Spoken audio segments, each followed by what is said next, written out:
The slap came so fast that Aurora barely saw Juliet's hand move. The sound cracked through the ballroom like a gunshot, silencing the music and freezing 130 guests mid-breath. Her glasses flew from her face, landing in pieces among the shimmer of champagne and rose petals. For a heartbeat, no one moved. Then came the whispers, soft, poisonous threads cutting through the golden air. Juliet stood there in her flawless white gown, eyes blazing with triumph. "That's what you get for being selfish," she hissed, her voice carrying across the marble floor. "A woman your age doesn't need so much space." The room tightened with collective discomfort. Guests shifted in their seats, pretending not to stare. No one came to help the trembling old woman bending to pick up the shards of her glasses. Aurora's fingers shook as she gathered the pieces, each fragment catching the chandelier's light like a small humiliation. Her son, Ethan, stood nearby, silent, head lowered, a coward in an expensive suit. He didn't look at his mother. He didn't look at his bride. He simply stared at the floor, as if it could swallow him whole. Aurora's gaze found the gilded mirrors along the wall. In their reflection, she saw herself, frail, humiliated, and yet strangely calm. Something inside her shifted, like an old lock clicking open after years of silence. The slap had broken more than her glasses. It had broken her patience. The sting on her cheek became fuel. The tremor in her hands became resolve. As the whispers grew louder, Aurora turned toward the door. "Enjoy your evening," she said quietly, her voice steady now. "You'll remember it for the rest of your lives." Her words hung in the air like smoke as she walked out, leaving behind a room full of frozen faces and a son who had just lost far more than he realized. Aurora Hughes had always lived as though her wealth were a secret too sacred to touch. After her husband Thomas passed away 12 years earlier, she continued residing in their modest two-bedroom apartment above the flower shop she once managed. The neighbours saw a quiet widow who watered her plants every morning and rode the same creaky bicycle to the market. No one suspected that behind her gentle smile and faded dresses lay a fortune worth millions. Thomas had built it quietly, through patience, wise investments, and a lifetime of restraint. "Money," he used to say, "is only powerful when it's silent." Aurora had kept that promise. She and Thomas had agreed that their son, Ethan, would learn humility before inheritance. Yet after Thomas's death, something in Ethan changed. The boy who once brought her daisies after school grew into a man obsessed with image, status, and the validation of others. Aurora's modest way of living became an embarrassment to him. He urged her to sell the old apartment, to move somewhere modern, but she refused. Those walls still carried Thomas's laughter and the scent of his cologne. Inside an old oak cabinet, behind stacks of tea tins, sat a sealed box, the evidence of their quiet empire. Certificates, bonds, gold coins wrapped in silk, and a thick folder labelled Foundation. It represented years of saving, sacrifice, and trust. Only a handful of people knew the truth, and none of them were family. Carlos Mendez, her loyal financial advisor, managed every transaction under strict confidentiality. Together, they had planned a fund for community care homes. Thomas's dream. Aurora had no desire to boast or indulge. Her comfort came from knowing that others might one day live with dignity. But as she grew older, the silence around her wealth began to feel heavy. Ethan's behavior had grown erratic, and Juliet's eyes carried the glint of greed. Aurora feared that her secret, once a symbol of prudence, might soon become a weapon in the wrong hands. Juliet's campaign began with a smile that never reached her eyes. She arrived with designer pastries and compliments about the cozy vintage curtains, then let her gaze sweep Aurora Hughes's balcony as if pricing the view. Ethan stood beside her, coating tension with charm, but his voice thinned when his mother poured tea into chipped blue cups. Nothing was overt at first. Everything was sugared. Yet each visit left grit on the tongue, small judgments that did not dissolve. "She's so independent," Juliet told the doorman, loud enough for the hallway. "But all those stares at her age." She clucked her tongue. Soon she brought glossy brochures for active living communities, unfolding them on Aurora's coffee table like rescue maps. Ethan echoed the script. Safer halls, on-call nurses, bright social rooms. One turquoise brochure already had Aurora's name typed into a form. "Just a placeholder," Juliet smiled. Then came pressure, in public. Juliet timed remarks for an audience: the grocer, a neighbour, the courier with flowers. "It isn't safe to live alone with that old car," she'd say, patting the hood as if the engine could feel shame. "If she loved us, she'd think about the future." Ethan adopted this grammar of debt, love measured by surrender. On the phone, he softened Mom into a plea and asked whether she had considered right-sizing. An appraisal appeared disguised as charity. Juliet scheduled a courtesy valuation for donating furniture, arriving with a stranger and a laser measurer. He admired crown moulding and called the unit an asset in a premier corridor. Juliet called it too much to manage. Ethan practiced neutrality by the window. After they left, Aurora wiped the tape residue from the baseboards until the cotton came away clean.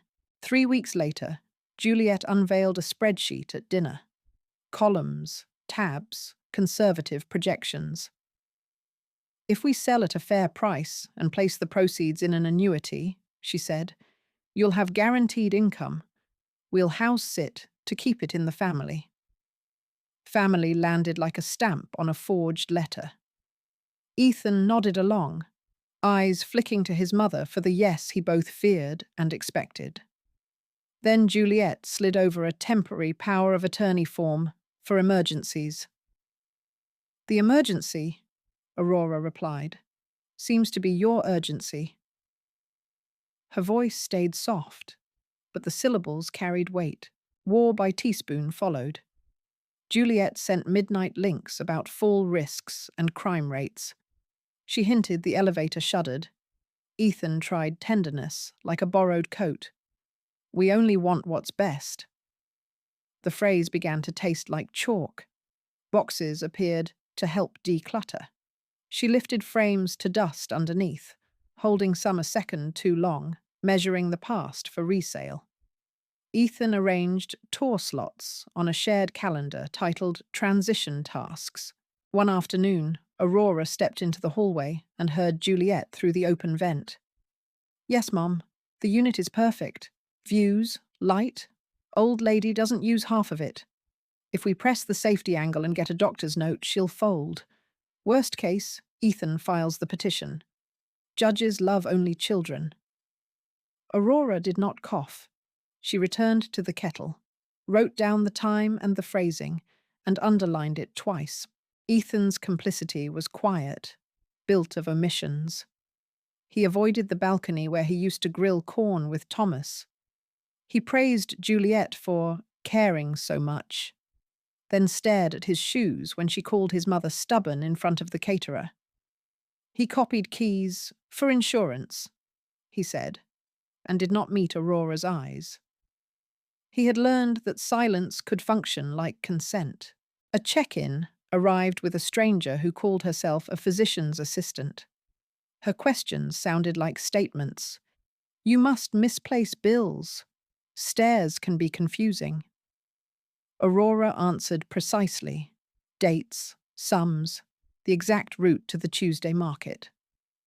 The visitor left unsatisfied. At the door, Juliet hugged her and whispered, "We'll take care of everything soon," as if comfort were a promise and not a plan. The conspiracy learned to switch faces. In public, Juliet performed devotion, looping her arm through Aurora's at church, posting a photo captioned, "Three generations of strength," though only two were pictured. The pressure crescendoed at a restaurant with velvet chairs. Juliet toasted "new beginnings" and spoke of "passing the torch." Ethan discussed financial hygiene, a phrase that made Aurora think of hands being scrubbed before touching her life. Mid-meal, Juliet produced another document appointing Ethan temporary agent for real estate decisions in case of travel. Ethan watched his mother, as if his future sat in her signature. Aurora folded the paper and set it aside. "I don't sign what I don't need," she said. Juliet's laugh had edges. "Need is relative. We all sacrifice for family." Ethan's jaw twitched. The check arrived like a gavel. Aurora paid, tipped well, and left without the folder. Rain stitched silver across the streetlights.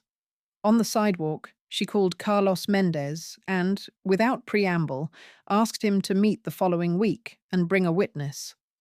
Carlos listened, while Aurora described the sanded insults and sharpened plans.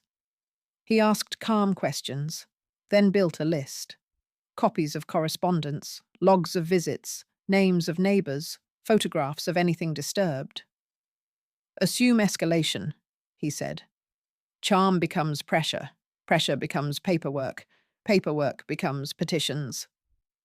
He advised a lock change and a notice to the building office restricting unaccompanied entries. Aurora felt Thomas's steadiness return to her hands. The final rehearsal came at Aurora's own table. Juliet convened another unannounced meeting and brought both parents. The father spoke of fiduciary duty. The mother dabbed at dry eyes and said, "We only want her safe." Ethan, eyes ringed by debt and denial, asked again for keys, just in case. Juliet spread listing photos like tarot and placed a fresh bouquet in the center, as if flowers could sanctify the scheme. Aurora let them speak until the arguments began to repeat. Then she rose to refill the teapot. Steam drifted between them like a curtain. "I have listened," she said, "and I have decided." She would remain in her home. Any appraiser would meet the superintendent and the police. Any signature bearing her name without her presence would be prosecuted. Ethan flinched. Juliet's mother reached for the listing agreement, suddenly shy of paper. That night, the family group chat brightened with alternating honey and threat. "Please understand," Juliet wrote. Then, "Our patience is not endless." Ethan sent a single line, "You're making this hard." Aurora powered off her phone, slid the notebook beside the sealed box in the oak cabinet, and stood at the balcony door until the city quieted. Below, a siren rose and faded like a warning someone else should have heeded. Aurora did not chase rumors. She collected facts. The morning after the last ambush, she laid her notebook flat on the kitchen table and drew 3 columns. What they say, what I see, what I can prove. Beside the lemon magnet, the postcard for private suites, watched like an advertisement for disappearance. She brewed strong tea, turned off her phone, and began. Her first call was to Amelia Rocha, an old friend from the real estate circuit who knew the city's deeds office the way a pianist knows scales. "I need the paper trail," Aurora said. "Not gossip. Dates, signatures, liens."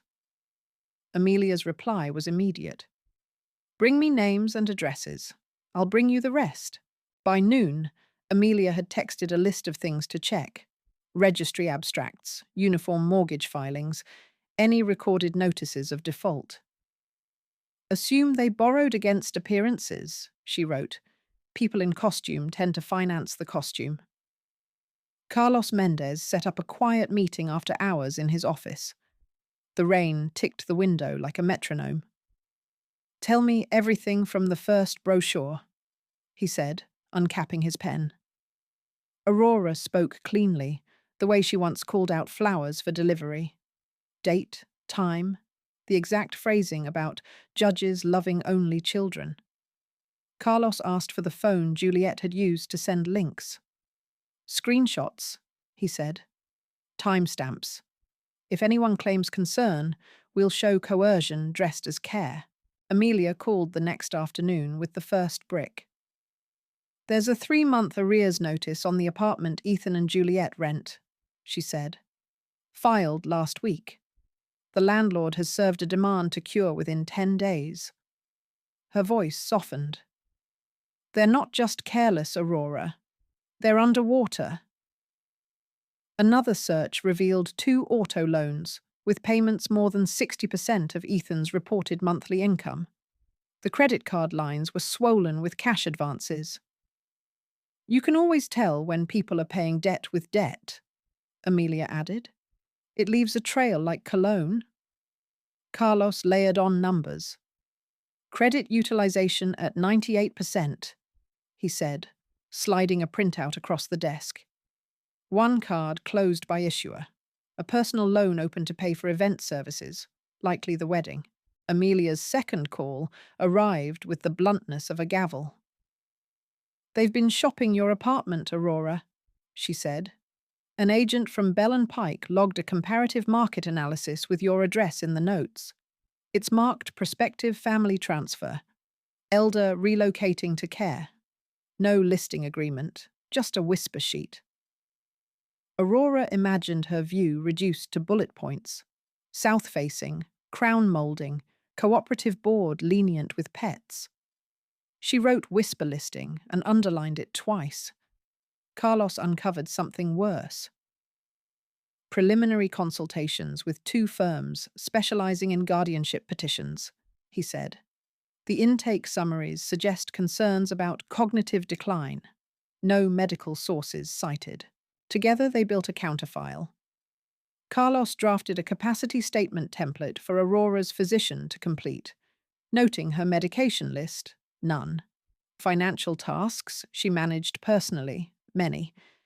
And orientation to time and place, exact. He prepared letters to the building manager and the front desk. No one admitted without Aurora present. No valuations authorized, all packages logged. He called a locksmith. "2 cylinders," he said. "One for the door, one for the mailbox." Aurora visited the flower market at dawn, buying nothing but breathing everything. The damp paper, the lemon of cut stems, the bustle of men who knew the price of labor and the dignity of cash counted twice. She watched a woman tie raffia around a bouquet and imagined tying a perimeter around her life. On the way home, she stopped at a neighborhood clinic and booked a cognitive screening for the following week, not because she doubted herself, but because she wanted the ink of a clinician to stand where gossip had tried to sit. By now, the pattern was undeniable. Ethan texted with a new tenderness, tinted by desperation. "We're just trying to help. Maybe temporary keys." Juliet sent a link to Fall Alert bracelets. The subject line read, "Peace of Mind." Aurora forwarded both to Carlos and placed her phone face down. She practiced saying no at full volume in the empty apartment, then practiced it in the mirror until it sounded like music rather than refusal. Amelia's third update drew a map of the pit they had dug. "Total unsecured debt estimated at $120,000, she said. "Wedding invoices partially paid on credit. One caterer is threatening collections. The car payments alone could fund a small library." There was a pause, then softer. "They're not villains in a novel. They're people drowning. But they are reaching for your lungs." That night, Aurora opened the sealed box for the first time in months. The gold coins caught lamplight like quiet suns. She lifted the thick folder labeled Foundation, Thomas's Dream, then set it back. She took out bank certificates and laid them in a row, not to boast to herself, but to remember that prudence had a face. Careful signatures, patient years, compounding that did not brag. Carlos called early with one more discovery. A deposit guarantee for the ballroom reserved under my escrow reference, he said. I filed it as a courtesy when the event vendor balked. I can withdraw it. But you should decide the moment. Aurora pictured the chandelier light on shards of her glasses. She pictured the silence of 130 people as Juliet's voice rung like a bell made of contempt. Withdraw it, she said. Tonight. They choreographed the rest like a performance with only necessary lines. Before dusk, Aurora walked the apartment with a deliberate tenderness, touching the places Thomas had loved. The balcony rail warm from sun, the cabinet knob polished by years of tea, the floorboard that always sang her name. When the locksmith finished, he handed her the new keys. No copies, he said. Not unless you ask me yourself. She slid the keys into her pocket and felt the cool assurance of shaped metal. The city hummed with its ordinary hunger. Aurora turned off the kettle and sat at the table, palms flat on the wood, the blue folder of exhibits at her left hand and Carlos's documents at her right. It was not revenge she felt.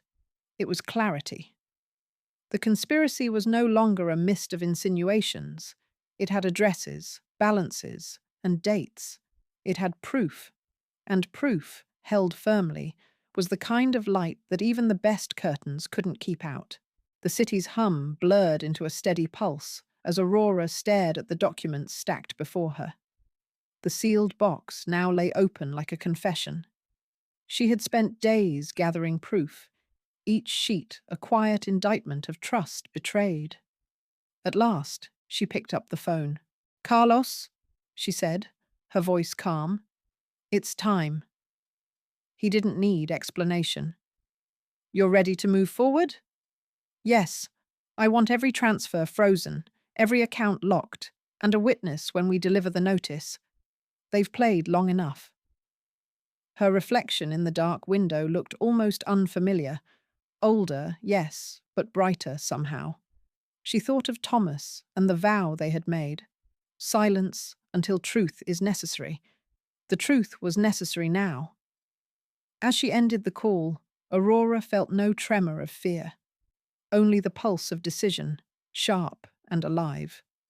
Outside, thunder rolled low across the skyline like a gavel striking somewhere beyond the clouds. Night gathered like velvet around the windows, and Aurora let it. She moved through the apartment, as if checking the heartbeat of each room. A physician taking a pulse. Balcony latch, cabinet door, desk drawer, mailbox key. The ritual steadied her. She was not shrinking. She was anchoring. On the table, Carlos's neat stack of documents faced the pale blue folder marked Exhibits the way two chess armies face a board. No bluster, only intention. She brewed tea she did not need, simply to feel the heat loosen the cold in her chest. The steam rose in a slender ribbon, and she thought of Thomas telling her that water remembers everything it touches. "So do people," she answered silently. The kettle clicked off, and with it a tremor she hadn't noticed until it stopped. She wrote a list in her notebook. Short, iron words. Lock. Ledger. Witness. Dignity. Not because she might forget, but because language made the plan audible. On the fridge, the lemon magnet held the postcard from the residence that promised bingo and serenity. She did not take it down. She wanted its cheerful deceit to watch her work. She called Joseph next door. "If anyone asks for me," she said, "I'm in, I'm well, and I make my own decisions." Joseph chuckled, the sound of old wood that never cracks. "If anyone asks for you," he replied, "they'll hear it from me first." They agreed on a spare key protocol. No one, no one, without her explicit voice on the buzzer. At the desk, she opened a fresh envelope and addressed it to herself. To be opened by Aurora Hughes. Inside, she placed a copy of her capacity appointment confirmation, a photocopy of her ID, and a page that began with the sentence, "I am entirely myself."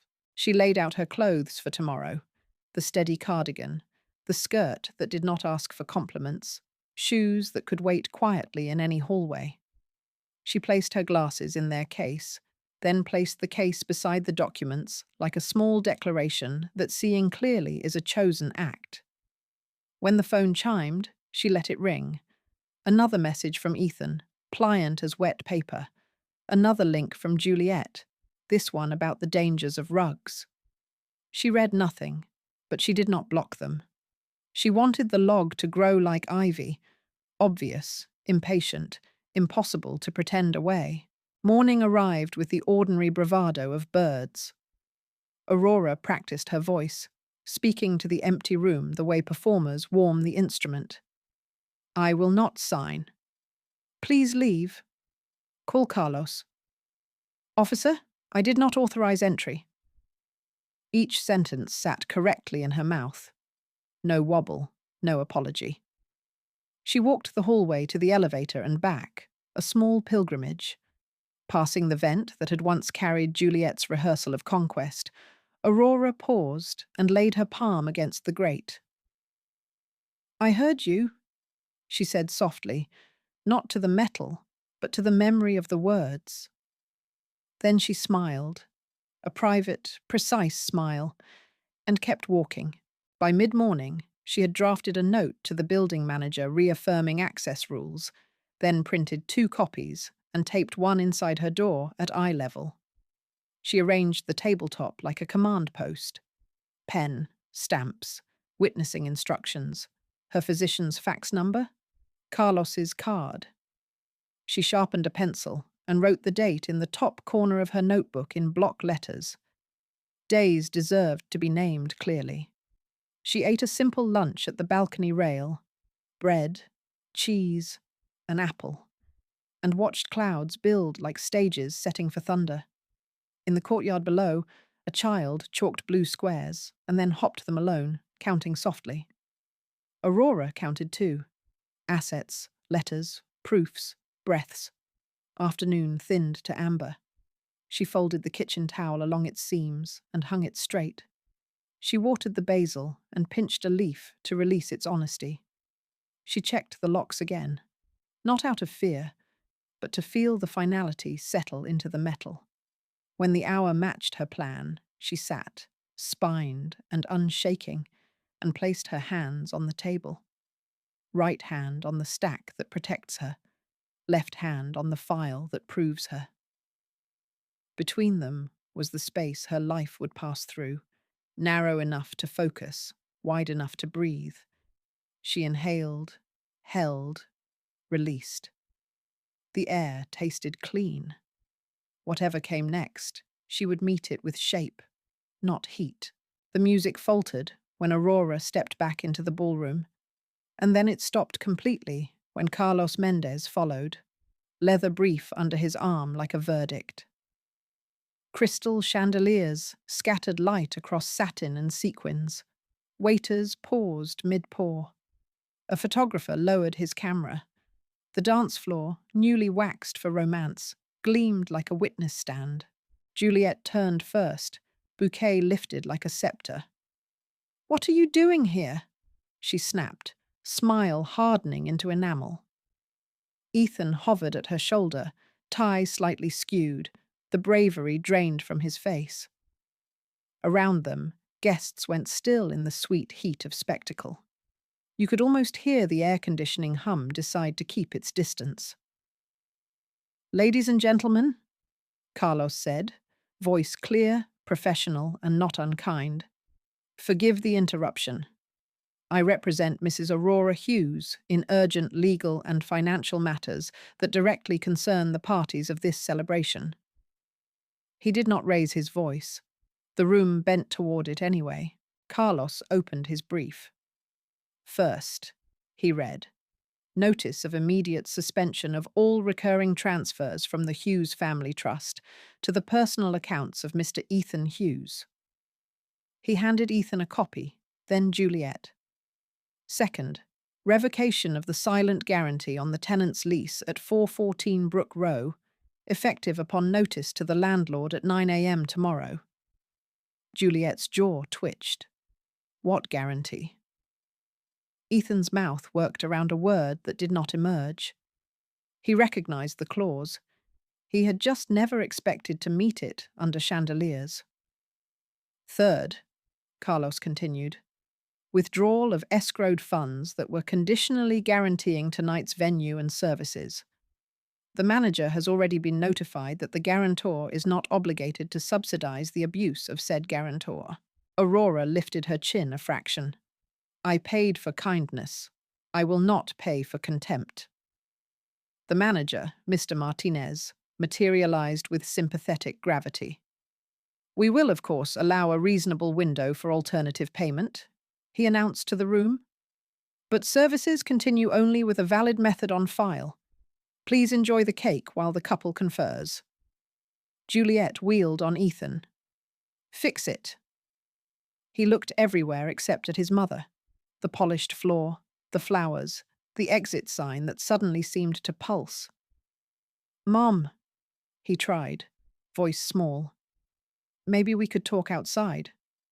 No, Aurora said. Outside is where I was sent to swallow humiliation. Inside is where the humiliation was served.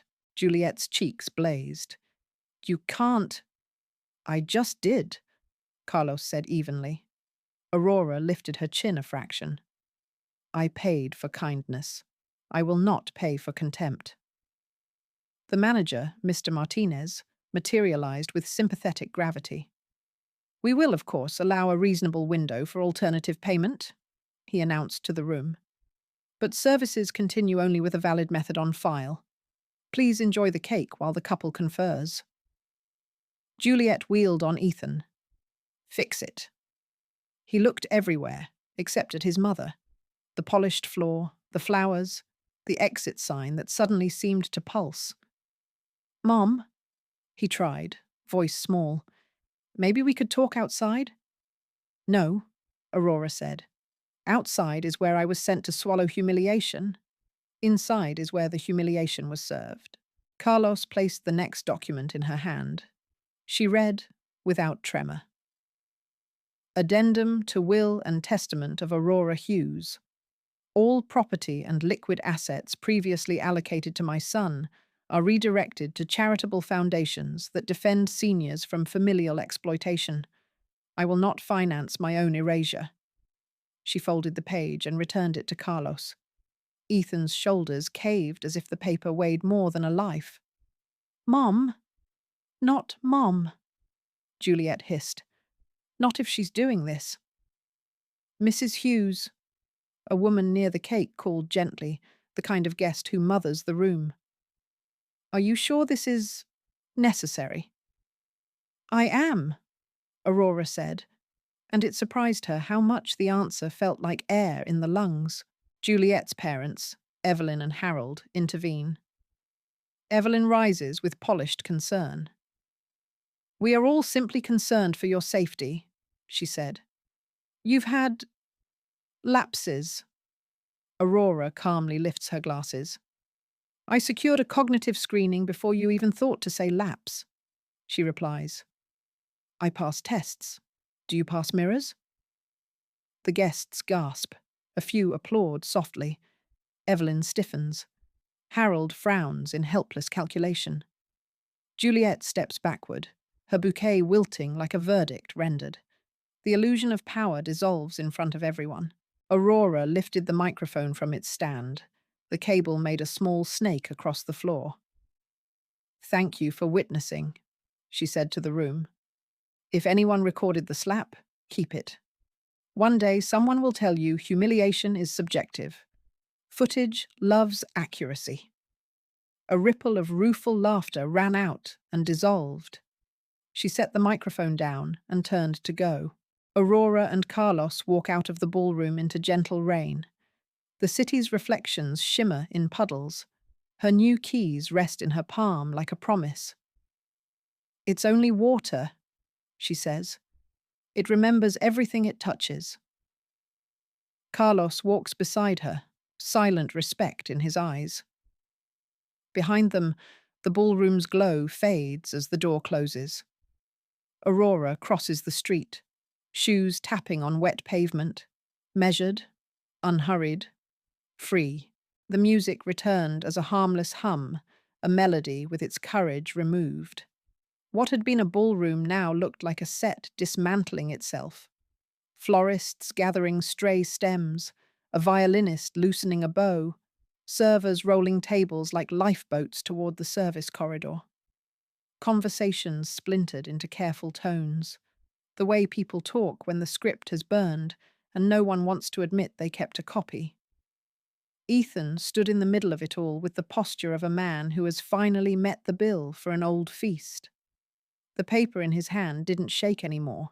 It simply hung there, exhausted. Juliet's bouquet had become a handful of stems and apology-coloured petals, her lipstick pressed into the rim of a glass that would soon be carried away and washed without comment. Near the side doors, Lucy wrapped her arms around herself, then stopped and let them fall. She walked to the cluster of catering staff and thanked each one by name on behalf of no one in particular. When she turned, she found Aurora looking at her with an expression that was not pride and not relief, but a steadier thing, recognition, the kind that says, "You brought your own light." Guests drifted past Aurora like weather. Some paused to murmur courage or justice or, "I'm sorry I didn't," before language broke. A few offered the nervous humour people hand out like umbrellas in the wrong storm. She accepted whatever came with the same even nod. What mattered had already occurred. Tonight's truth didn't need endorsements to remain true. At the edge of the floor, the photographer approached with cautious courtesy. "Mrs. Hughes," he said, "if you ever want copies of anything for your records—" "For the record," Aurora returned softly. "I already have what I need." She thanked him. He bowed, as if he had just witnessed a coronation and not a collapse. Juliet attempted one more performance. She straightened the wrecked bouquet and turned to the room with a smile so bright it made the chandeliers look like accomplices. "Thank you all for coming," she announced. "It's been a long day. There were misunderstandings." The word landed like a bird into glass. No one applauded. Even the band held its breath. Beside her, Ethan did not correct or support the speech. His eyes were on the parquet where a faint scuff marked the place an old pair of glasses had met the ground. He stayed there long enough for a server to walk around him twice. Outside, the rain continued its steady work of editing the city. Carlos raised the umbrella this time, and she allowed it, not because she needed shelter, but because kindness is not contempt and must not be punished in its turn. They walked to the curb and waited for the night to breathe. "Are you all right?" he asked. The question translated through years of professional observation into something larger. "Are you still yourself?" "I am," Aurora said, surprised to hear how lightly the words balanced on her tongue. "There was a room I couldn't leave. Now there's a door I don't have to open." She thought of the word revenge and tried it on like a coat. It did not fit. It clung in the wrong places and prevented the shoulders from moving. Justice lay better. Clean seams, honest weight. Dignity needed no tailoring at all. Cars hissed past, throwing silver lines across the pavement, and the night felt apprenticed to morning. The confrontation had not restored an old peace. It had created a new one with different borders. Some losses are fences. Some fences are freedoms you can lock from both sides. Aurora looked at the rain, at the city, at the vacancy where fear had been. Live, she said, and make sure the truth keeps its receipts. On the third morning, the city wore a pewter sky, and Aurora woke in a house that no longer trembled. The blue folder and the protective stack kept their truce. She brewed coffee, opened the window, and let in air that trusted her again. Her phone listed missed calls: Ethan, Juliet, urgent numbers. She set it face down and wrote the date in block letters. Joseph arrived with a paper bag that breathed sugar. Buns, he said. They ate at the balcony rail, watching the courtyard revive after rain. I saw a video, he added. People are on your side. Comments scrolled like small lanterns. Courage, boundaries, finally. I don't need a crowd, Aurora said. Just a spine. Carlos arrived at 2 with rain on his shoulders and facts in order. The guarantee withdrawal on 414 Brook Row landed at 9:04 a.m. The venue issued a payment demand. 2 credit cards closed. Their counsel? Aurora asked. Shopping, he said. On credit. Late afternoon, Lucy arrived with groceries. They're at Juliet's parents', she said. Their place is nearly empty. She's telling people you're unwell. Lucy's eyes were wet. Some believe her. Some saw the videos. Truth is a tide, Aurora said. It's patient. They cooked a simple dinner. Lucy described an office lunch where the ballroom clip silenced jokes, and afterward 3 people called their mothers. Joseph laughed. You've started a hotline, he said. Dusk brought the doorbell. Evelyn and Harold stood crisply pressed. We need to talk, Evelyn said, privately. We will talk here, Aurora replied. You've endangered our family, Evelyn began. We require a timeline for reinstating support. Also, slander. These videos. Truth recorded is not slander, Aurora said, and my support has been reinstated under my own feet. Harold tried softer. You'll be a grandmother. Do you want a child born into chaos? Aurora let the sentence go flat. Children are not bargaining chips. When there is repentance, there will be conversation. Until then, boundaries. Evelyn's smile frayed. You are a lonely old woman making herself lonelier. Joseph stepped beside Aurora, voice mild. She's not alone, he said. The Dawsons left. Morning found the air less nervous. Carlos texted, venue filed. Amelia, eviction scheduled. Joseph sent a photo of the courtyard cat asleep on a warm hood. At midday, Lucy returned with printouts. Comments had multiplied into testimony. Nieces defending grandmothers, sons apologizing to fathers, daughters writing, I will not be my mother's warden. A local station asked for a segment on elder financial coercion. Choose carefully, Carlos advised. Aurora looked at the papers and felt neither glee nor grief, only the pleasant ache after honest labor. I will speak, she said, not to win a spectacle, to hand someone a map. That evening, Joseph unfolded 2 chairs on the balcony. Rain wrote vertical sentences through the light.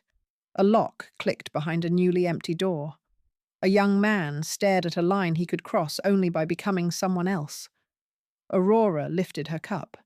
To the receipts, she said, and to the work that follows. The city carried on. The 4th week arrived not with peace, but with paperwork. Aurora returned from the market to find 2 men in suits at her gate, their politeness shaped like intrusion. One held an envelope with too much gravity for its weight. Mrs. Hughes, the taller one said, you've been served. She accepted the letter, thanked them, and closed the gate. Inside, the paper smelled of ink and strategy. Petition for guardianship due to cognitive decline, request for immediate evaluation, motion for asset freeze pending results. She read every word twice. The third time, she laughed. It wasn't disbelief. It was a sound born from clarity. When abusers lose access, they call it incompetence, she said to the empty room. Carlos arrived within the hour. He read in silence, his thumb pressing the paper flat. They've filed under the pretense of care, he said, and they attached statements from Juliet, Ethan, and 2 witnesses claiming episodes of confusion. Witnesses? Neighbours? Paid, most likely, or promised something. Aurora turned to the window. Outside, the courtyard cat blinked through the fence as if understanding scandal was another human ritual. They're gambling on exhaustion, she said. Then we won't give them exhaustion, Carlos replied. We'll give them evidence. Within days, she was photographed leaving her doctor's office, reporters waiting at the curb. Worried family fights to save matriarch's fortune, the headline read. Comment sections turned speculative, dividing into camps. She's cruel, they're greedy, maybe both. Lucy came over, furious. They're spreading videos saying you hallucinate. Aurora set down her tea. Let them. Lies are only dangerous when they're alone. Truth has company now. Amelia visited with updates. Their attorney filed for a temporary hearing. You'll need to appear. Aurora nodded. Then I will appear as myself. Carlos arranged a press statement. Brief, dignified, unflinching. I am of sound mind, sound judgment, and sound memory. The noise around me proves it. Still, the emotional weight pressed from all sides. Some of her old acquaintances stopped calling, too frightened of scandal's contagion. Others sent cautious messages of solidarity. Aurora answered only those who spoke plainly. One evening, Lucy found her rereading her late husband's letters. He once said, Aurora murmured, when people can't own you, they try to define you. Lucy sat beside her. He'd be proud. He'd be amused, Aurora said. He loved irony more than justice. By morning, the tabloids ran new headlines. Elder heiress faces mental inquiry. Journalists camped outside the gate. Joseph hung a small sign that read, Private property. Integrity under renovation. Inside, Aurora prepared her response with the precision of a chess player. She listed names, dates, payments, messages. She called former tenants, friends, even the florist who had seen Juliet's temper firsthand. People who once kept quiet now volunteered details, the kind silence can no longer carry. Carlos built the affidavit. Amelia drafted a countersuit for defamation. Lucy coordinated digital support, flagging malicious content and reporting false claims. They're loud, she said, but we're louder now, with truth. The stress showed only once. At dusk, Aurora stood at the balcony, her reflection layered with the city's lights. She whispered to the glass, if they need me mad to feel sane, then madness will have to disappoint them. Carlos texted later that night. Psych evaluation confirmed. Perfect score. She smiled. Let them subpoena competence, she said aloud. It will testify in full sentences. The hearing date arrived 2 weeks later. The summons paper glared from the desk like an invitation to an old dance. Aurora folded it neatly into her folder. Let's waltz, she told the air, her voice calm, almost cheerful. As she prepared her documents, the phone buzzed again. Unknown number, recorded voice. You don't know what's coming? She did. She knew that when the powerful lose their mask, they attack the mirror. And Aurora Hughes was no longer reflecting what they needed her to be. The morning of the hearing felt less like battle and more like choreography. Every document was in its place. Dates, affidavits, notarized signatures, all aligned with a precision that could shame geometry. Aurora dressed simply, dark suit, silver pin, hair drawn back tight enough to declare attention. "You look like an argument with evidence," Joseph said, smiling. At the courthouse steps, cameras swarmed again. This time, Aurora did not avoid them. "Mrs. Hughes," one reporter called, "are you mentally fit to handle your estate?" She looked straight into the lens. "I'm fit enough to pay my bills and my lawyer," she said, and kept walking. The remark trended before she reached security. Inside, the waiting room pulsed with whispered speculation. Juliet and Ethan sat side by side, matching grief, rehearsed. Their lawyer leaned in, the colour of expensive confidence.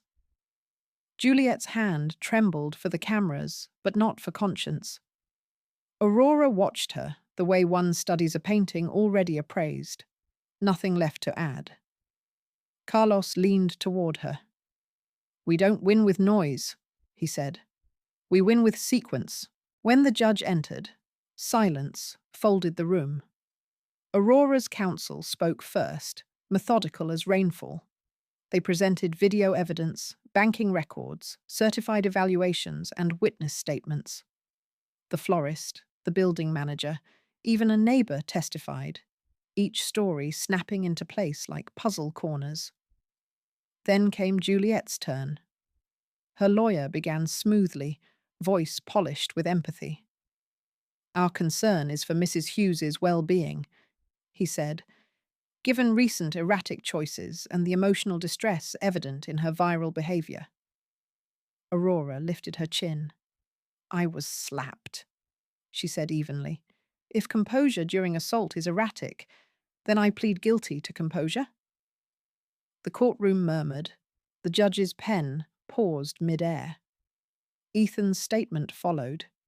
He spoke of confusion, misunderstanding, love gone misinterpreted. Aurora didn't look away, and that undistracted gaze dismantled his words faster than cross-examination could. Amelia displayed the timeline of financial withdrawals, each bearing Juliet's authorization, each predated to Aurora's supposed decline. The pattern was undeniable. Screens glowed, jaws shifted. The judge cleared her throat. "The petition for guardianship is denied. All allegations of cognitive incompetence are unfounded." A tremor passed through Juliet's shoulders, rage without target. Ethan rubbed his eyes, a gesture that could not erase the verdict. Outside, applause met Aurora before she knew it was for her.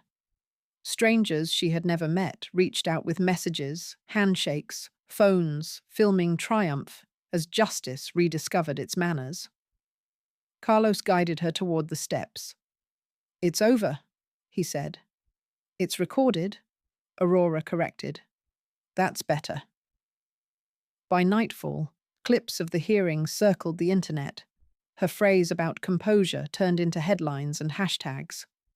Support groups began citing her case in forums about elder abuse. Advocacy pages shared her statements as quotes on pastel backdrops. "Composure is not confusion. Silence is not consent." Amelia phoned later that evening. "You've gone viral again, this time for the right reasons." Aurora laughed softly. "Virality is a disease. Truth is its antidote." Lucy arrived with takeout and the day's newspaper. The headline read, "Matriarch wins. Court rules in favour of independence." "Feels final," Lucy said. Aurora looked out at the city glowing under calm rain. "Nothing final about freedom," she answered. "It just keeps renewing its lease." They ate quietly, each mouthful grounded by relief. Joseph joined later with champagne, muttering something about toasting logic. Aurora lifted her glass. "To truth," she said. "To composure. To inconvenient women." The city lights trembled against her windows like applause that had learned restraint. The week after the verdict felt strangely weightless. as if the city had been holding its breath for Aurora and finally exhaled. News anchors called it the Hughes case. Analysts debated family ethics, and morning shows replayed her composure clip with soft piano underscoring. Overnight, Aurora had become a symbol, an unwilling one, but a powerful one. Carlos told her, "You're trending in 7 countries." She smiled faintly. "I used to trend at the local market for buying 2 apples instead of 3, but what had begun as a courtroom spectacle evolved into a national conversation. Advocacy groups for elder rights cited her testimony as precedent. A non-profit requested permission to use her quote, "Composure is not confusion," for a campaign against financial abuse. Aurora agreed, provided they include helpline numbers and never her photo. Meanwhile, Juliet and Ethan's world unraveled. The media dug deeper, unearthing unpaid bills, fake endorsements, and leaked text messages revealing the manipulation behind their petition. Their friends withdrew, investors vanished, and sympathy curdled into collective disgust. Juliet tried to issue a statement, something about misunderstanding, emotional strain, but the public had already moved on to compassion for Aurora. The same networks that once speculated about her sanity now aired specials titled Strength at 70, The Woman Who Fought Back. Aurora watched one segment while folding laundry. The narrator's voice called her a quiet storm of reason. She laughed softly. "Storms are never quiet," she murmured. Carlos visited again, this time without documents. "You've become the face of a movement," he said. "We're receiving letters from across the country. People want to thank you." "I'd rather they thank their mothers," Aurora said. "It's more efficient." Yet, despite her modest deflection, the recognition brought change. A legal reform committee cited her case while drafting new legislation to protect elderly independence. Universities requested her permission to use excerpts from her statement in ethics courses. Talk shows wanted interviews. Aurora declined them all, until one letter arrived from a network she trusted, hosted by a woman known for sincerity, not spectacle. Lucy read it aloud. "They want you to share your story on national television. It's framed as advocacy, not gossip." Aurora set down her cup, thoughtful. "If my story can prevent one more slap, on the face or on the soul, then perhaps it deserves the air." Carlos nodded. "Then we'll prepare for the cameras, on your terms." Later that night, Aurora stood at the window watching the city lights drift like patient witnesses. She whispered, "Not fame, just clarity." Outside, a news ticker scrolled across a distant building. Aurora Hughes to appear on national television to discuss elder rights and personal dignity. She closed the curtain and smiled. Let's hope they're ready for honesty. The studio was colder than Aurora expected. Cameras blinked like patient eyes, and cables coiled across the floor in polite tangles. A makeup artist offered powder. Aurora declined. "My face has earned its shadows," she said, adjusting the navy jacket Carlos insisted she wear. The host, Mara Quinn, entered with that rare calm Aurora admired. Warm, but unscripted. "I'm honored to have you here," she said. "You've changed the way people talk about power, family, and dignity." Aurora smiled faintly. Change begins when someone stops whispering. They sat across a low table under studio lights. The opening sequence rolled. The Aurora Hughes interview, Dignity at Any Age, Mara began gently. "Let's go back to the day everything changed. When your daughter-in-law confronted you, what went through your mind?" "I thought," Aurora said, "how strange it is that cruelty loves an audience." Mara nodded. "You didn't react the way most would." "Reaction is cheap." Aurora replied. Reflection is expensive. I chose the costly option. The audience chuckled softly. Cameras caught the faint gleam in Aurora's eyes. Tired but resolute, the look of someone who had outlived manipulation. Mara continued. You've become a national figure. How does it feel to have strangers quote you, share your words as inspiration? It feels detached, Aurora said. People see strength, but they forget its price. I didn't earn it by being brave. I earned it by losing everything that demanded silence. Mara leaned forward. That's powerful. You've spoken about how financial abuse hides in politeness. Could you elaborate? Aurora nodded. Manipulators rarely shout. They gift.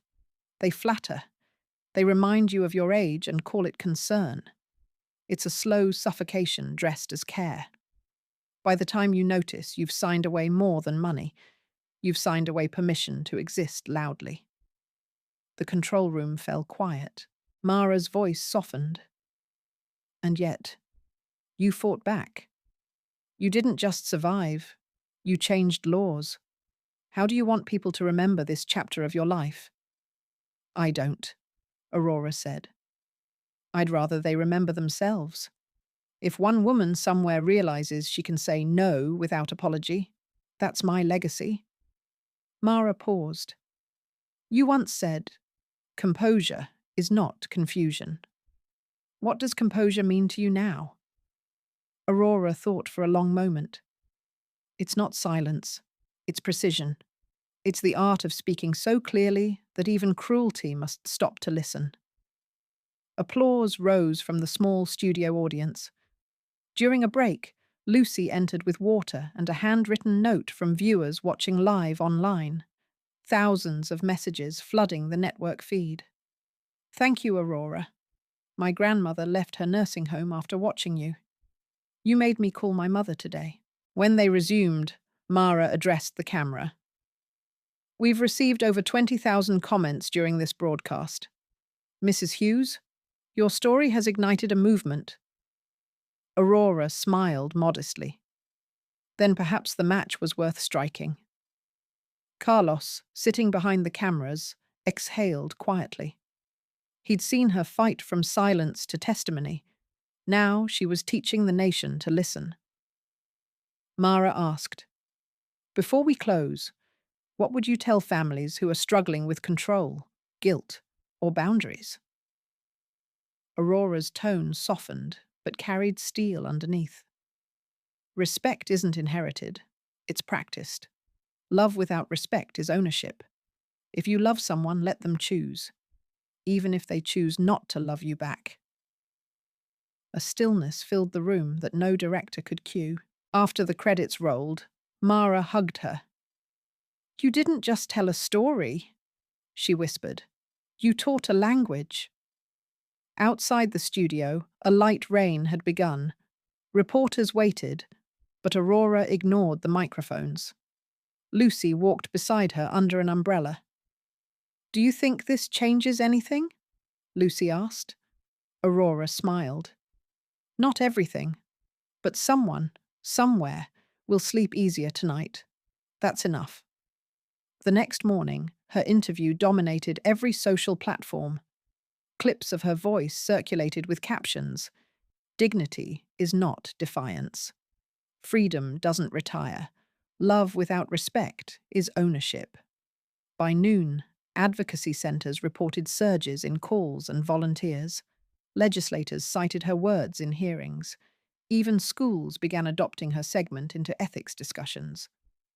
Aurora watched none of it. She was in her garden, pruning roses heavy with rain. A single petal fell into her hand, fragile yet unbroken.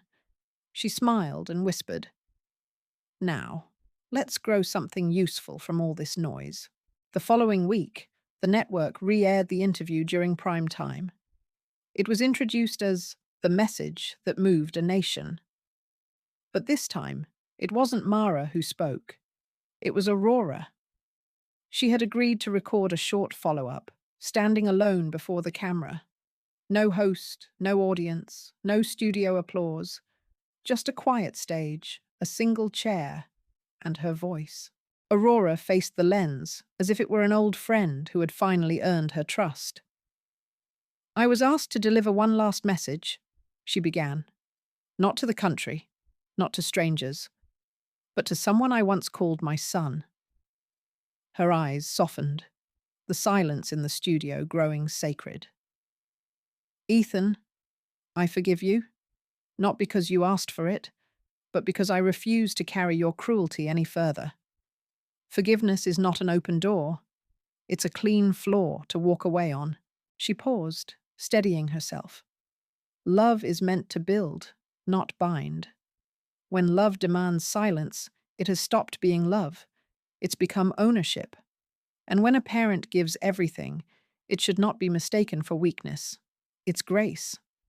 But even grace has limits. The camera drew closer. Her wrinkles caught the light like inscriptions of endurance. "I will not spend the rest of my life teaching people how to treat me. I will spend it teaching others how to recognize when they're being mistreated." She looked down briefly, then met the lens again with warmth.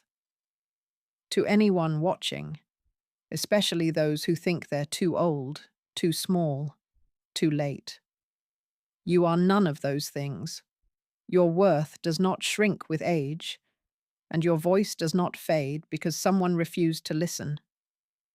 Her final line lingered like the soft closing of a door. Dignity isn't something others give. It's something you remember to keep. When the red light above the camera dimmed, Aurora exhaled. No applause followed, only stillness, the kind that means something had finally landed exactly where it was meant to. 2 years after the interview, the city no longer felt like a witness to Aurora's life. It felt like a partner. Her days began early, before the phone lines of the Aurora Hughes Foundation for the Protection of Seniors lit like a constellation. At dawn, she brewed tea, checked the garden, and read a single page from a book of essays. Something to remind her that language could heal, that sentences could be stitched into parachutes. Carmen, the foundation's coordinator, called at 8 sharp. 23 new intakes, she said, soft but steady. 3 urgent, 2 probable guardianship abuses, 1 property transfer under duress. Also, your talk with the university is at 2, and the senator's office confirmed tomorrow's committee hearing. "Thank you, Carmen," Aurora replied. "Tell our intake team to breathe between stories. Breathing is policy now." At 2, Aurora lectured at a university auditorium where the acoustics treated sentences gently. She spoke without slides. "Abuse is patient," she told the students. "It waits in the polite corners, in the favors you didn't ask for, in the let me help that doesn't put anything back when it's done. Learn the difference between care and custody. Learn it early, teach it often." Hands rose, notebooks opened, and afterward a line formed of people who said, "Thank you," like it was a first language. One young man admitted he'd forged his grandmother's signature in high school.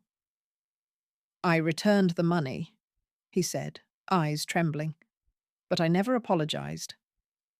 Aurora placed a hand over his. "Repair is not a moment," she said. "It's a path you walk until your footsteps sound like trust." Campaigns grew, some from the ground up, some from offices with high windows and lower understandings. The foundation launched Project Ledger, teaching seniors to read every column in their life like a ledger of consent. They created grand juries, not legal bodies, but peer circles where elders practiced saying no aloud until the word felt like a door that opened into themselves. They piloted phone booths of dignity, quiet rooms in partner hospitals where patients could make calls without an audience that doubted them. Legislators began quoting her phrases in hearings. "Composure is not confusion" appeared on a draft bill like an annotation from the soul. When she testified, Aurora wore the same silver pin from the first hearing, the one that had learned to pretend it wasn't a shield. She emphasized concrete reforms, clearer standards for guardianship petitions, legal aid funding, penalties for coercive control disguised as caregiving. Protecting seniors is not an act of charity, she told them. It's a defense of the future. We are all time travelers. We will all arrive here. On the anniversary of the Foundation's launch, they held an open house. No ribbon, no ceremony, just doors wider than usual and coffee stronger than necessary. People drifted through the rooms, lingering at the corkboard of recovered futures. A man pointed to a photo of himself signing a new lease. "That table," he said, eyes wet. "That table changed my life." It was, objectively, just a wooden table, but it had listened well. Near dusk, Carmen tapped the mic and cleared her throat. "On behalf of this team," she said, "I want to thank Aurora for teaching us that policy is just compassion written in a format lawyers like." Laughter, clapping, and Aurora, who disliked being the center of anything but gravity, lifted a hand. "I didn't build this alone," she said. "The blueprint was collective. The electricity is you." One evening, the doorbell chimed with a memory's tone. On the threshold stood Ethan, thinner, sober, holding a small backpack and a larger humility. Beside him, a toddler with curious eyes and a smile that did not memorize anyone's mistakes.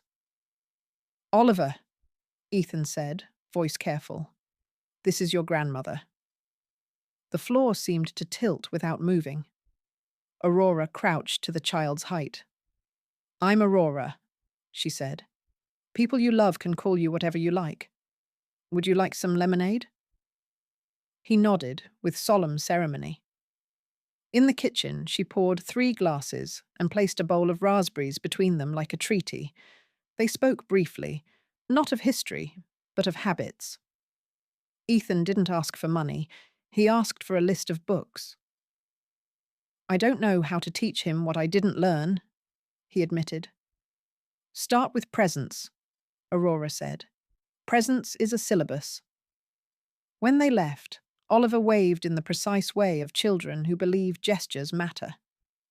Aurora closed the door, leaned against it, and let gratitude find its own chair. As summer bent toward late light, the Foundation prepared to open that third regional center. On the morning of the inauguration, Aurora stood in the empty lobby and listened. Buildings breathe before people arrive. She placed her palm on a pillar and spoke to the concrete the way gardeners speak to weather. "Hold them," she said. "Hold them until they remember themselves." People came, clients, officials, volunteers who had stitched their spare hours into a quilt with room for more. Photos were taken, speeches made, then work resumed because celebration that interrupts service had learned the timing wrong. That night, Aurora returned to her balcony, watched the city's pulse steady, and thought of the lemon tree downstairs, failing cheerfully and still offering blossoms that dared to be fragrant. 2 years had widened her life rather than reducing it. She had become many things: mentor, advocate, teacher of sentences that behaved themselves in law. But in the quiet, she remained a woman in a modest apartment, with a worn purse she still preferred, a garden that forgave her absences, and a circle of people who knew that power could be quiet and still be power. Before bed, she wrote one line in her journal, the way she had taught the Courage Circle to do. "Today, I kept my dignity where I could reach it." She underlined the sentence once, the ink steady. Outside, night gathered like a shawl across the buildings. Inside, a single lamp stayed on, long enough to close the blue folder of letters, water the lone lemon tree on the sill, and whisper a blessing she no longer felt embarrassed to believe in. "May we all arrive at ourselves without losing the map." The final chapter of Aurora's story was not written in marble or ink. It was carried in breath. A late autumn morning spread across the city, gentle and golden, like a closing paragraph that didn't need punctuation. Aurora sat by the window, tea steaming beside her, letters stacked neatly in their blue folder. The hum of the Foundation's offices drifted faintly through the street below, life continuing, but at a softer volume now. She opened her journal to a fresh page. I have learned that liberation is not loud. It's a quiet permission you give yourself to stop proving your pain. Her handwriting had grown slower, but steadier, like a river choosing where to shine. Sometimes she still dreamed of that wedding, the slap, the silence, the 100 faces pretending not to see. But the dream no longer ended there. It always changed. Now the guests rose one by one, clapping, not for cruelty, but for the woman who refused to vanish. She woke not in tears, but in understanding. The world rarely apologizes, but it sometimes evolves. Aurora smiled at that thought. She stood, adjusted her scarf, and stepped onto her balcony. Below, Lucy was helping a group of volunteers unload boxes labeled Courage Circle, outreach materials. They waved. Aurora waved back, the lemon tree's blossoms trembling beside her. She spoke softly, not to anyone, but to the morning itself. Dignity isn't a story. It's a practice. Every day you remember who you are, even when others forget. The camera of the world, if it still cared, would have found her there. No spotlight, no music, just sunlight resting on her face as if to say, "You made it." And as the scene faded, her voice remained. The same voice that had once shaken banquet halls and courtrooms, now tender and sure. If you are watching, and your kindness has ever been mistaken for weakness, don't harden, don't disappear. Grow roots. Speak softly, but stand tall. Because one day, your story will become someone else's permission to begin.